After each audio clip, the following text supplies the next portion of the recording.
The political philosophy of black nationalism only means that the black man should control the politics and the politicians in his own community. The time when white people can come in our community and get us to vote for them so that they can be our political leaders and tell us what to do and what not to do is long gone.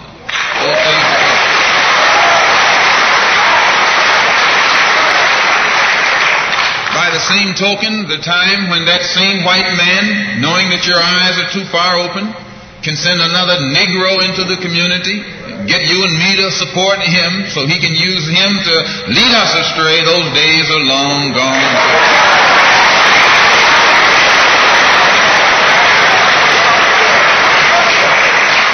The political philosophy of black nationalism only means that if you and I are going to live in a black community, and that's where we're going to live, because as soon as you move into as soon as you move out of the black community into their community, it's mixed for a period of time, but they're gone, and you're right there all by yourself.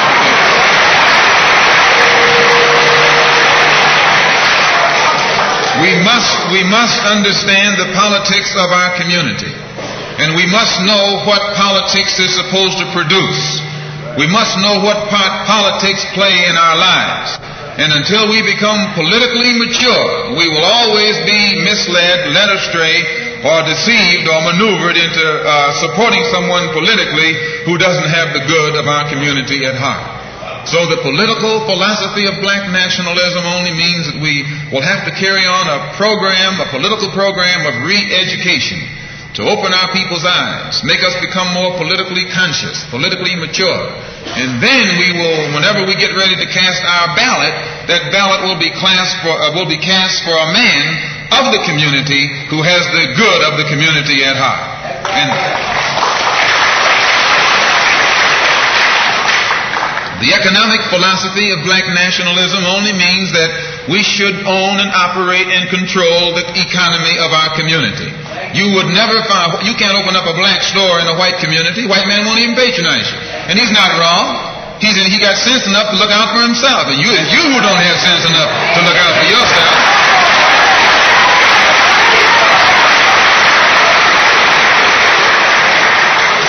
The white man is too intelligent to let someone else come and gain control of the economy of his community. But you will let anybody come in and control the economy of your community. Control the housing, control the education, control the jobs, control the businesses under the pretext that you want to integrate. No, you're out of your mind.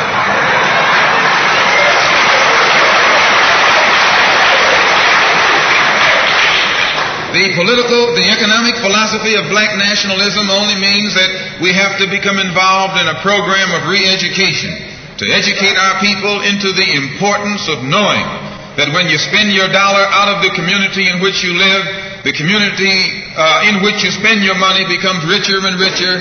The community out of which you take your money becomes poorer and poorer.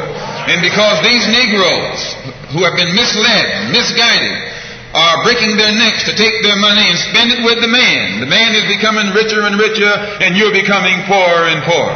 And then what happens? The community in which you live becomes a slum. It becomes a ghetto. The conditions become run down. And then you have the audacity to complain about poor housing in a run-down community. Why, you run it down yourself when you take your dollar out.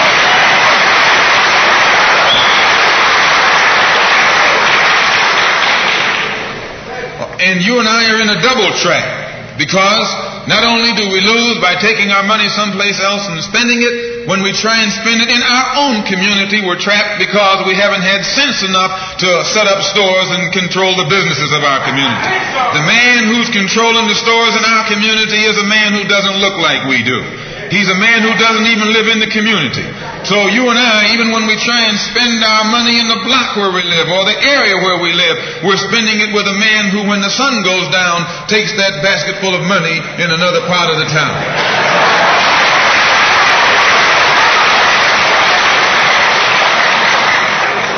So we're trapped, double trapped, triple trapped.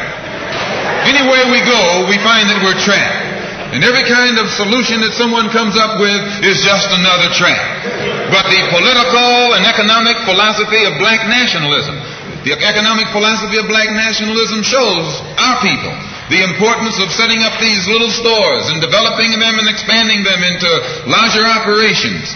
Woolworth didn't start out big like they are today. They started out with a dime store and expanded and expanded and expanded until today they're all over the country and all over the world, and they're getting some of everybody's money.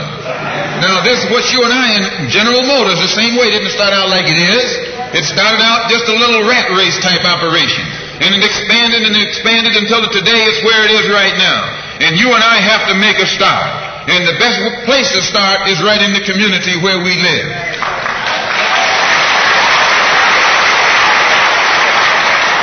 So our people not only have to be re-educated to the importance of supporting black business, but the black man himself has to be made aware of the importance of going into business. And once you and I go into business, we own and operate at least the businesses in our community.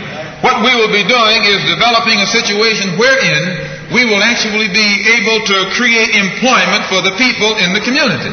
And once you can create some employment in the community where you live, it will eliminate the necessity of you and me having to act ignorantly and disgracefully, boycotting and picketing someplace else, trying to beg him for a job.